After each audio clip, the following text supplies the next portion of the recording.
The sun beat down on the crowded city street, shimmering off the metal sides of a modest food truck parked at the corner. Its faded paint carried the name, Lena's Bites, in cheerful lettering that had seen better days. Inside, a young woman, Lena, moved with the kind of rhythm only years of necessity could carve into a person. Her hands flew from the sizzling grill to the counter, from the steaming fryer to the register, all while her tired eyes scanned the ever-growing line of hungry customers. Her apron was stained from the morning rush, and strands of her dark hair escaped from beneath her cap, sticking to her forehead with sweat.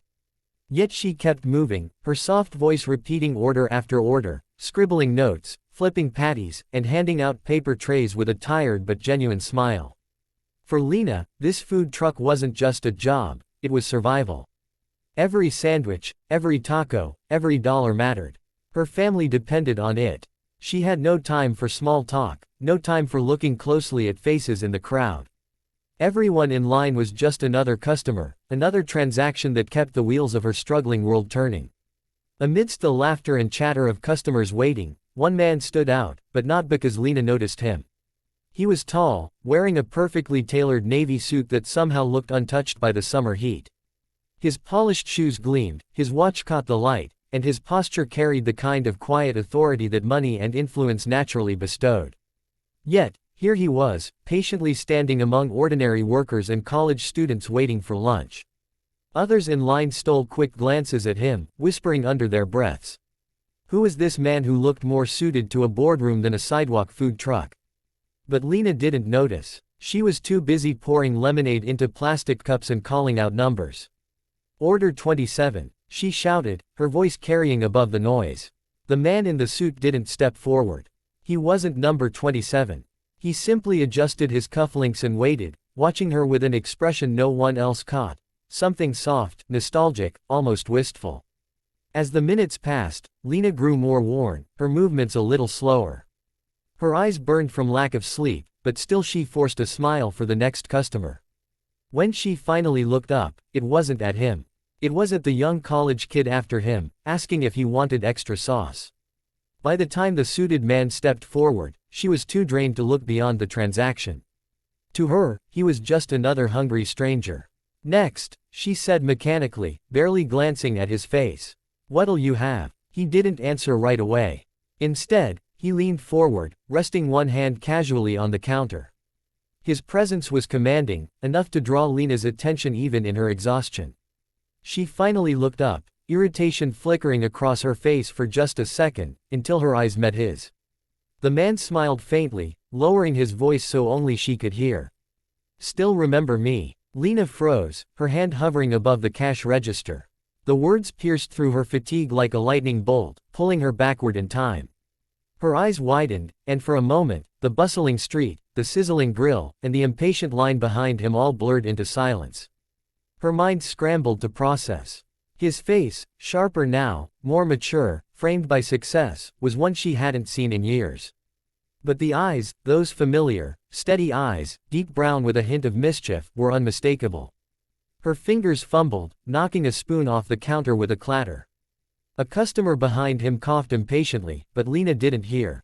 She was too busy staring at him as if a ghost had appeared in the flesh. "You," she whispered, her voice trembling. "It can't be." The man chuckled softly, not unkindly. "It's me, Lena. I told you I'd come back one day."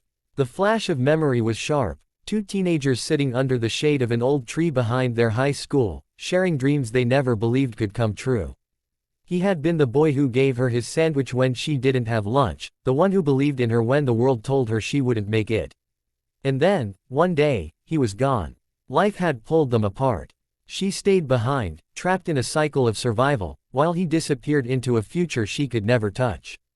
Until now. Her chest tightened as she stared at the suit, the polished watch, the quiet confidence that oozed from him. This wasn't the boy she once knew. This was a man who had conquered the world. She started, words failing. He leaned closer, his voice soft but firm. "Order me what you think I'd like. You always knew better than I did." Behind him, the line shifted restlessly, some people annoyed, others watching curiously. To them, it was just a pretty food truck girl and a rich stranger making awkward small talk. But to Lena, the moment was thunder and lightning inside her heart. Her hands trembled as she prepared his food, memories colliding with the present. She placed the sandwich in front of him, her voice unsteady. "Here, it's on the house." But he slid a crisp bill across the counter anyway, refusing to let her give without receiving. His gaze never left hers. "Some things don't change," he said softly. "You're still too generous." She tried to laugh, but it caught in her throat. Customers behind him muttered, impatient for their turn, but neither of them moved. The air between them was heavy, electric. "Why are you here?" she finally asked, her voice cracking. He smiled faintly, tilting his head. "Because I wanted to see if you'd recognize me. Because I wanted to see if you still remembered." Her eyes burned with unshed tears. "How could I forget?" The murmurs in line grew louder, curious eyes watching the strange interaction. A few people whispered guesses. Maybe he was a former boyfriend, maybe a long-lost friend, maybe even someone famous. Lena didn't care what they thought. For the first time in years, she saw not the suit, not the wealth, but the boy beneath it, the boy who once promised her he'd never forget. The realization struck her like a wave. He hadn't come as a stranger. He had come back for her. Her breath hitched, and she gripped the counter for support. The truck suddenly felt too small, too hot, too crowded for the storm of emotions swirling inside her. But he stayed calm, patient, his eyes never wavering from hers. His presence was both grounding and overwhelming, like standing at the edge of something vast and unknown. And in that moment, as the world watched silently, Lena realized this wasn't just a reunion. It was the beginning of something new, something that could change everything.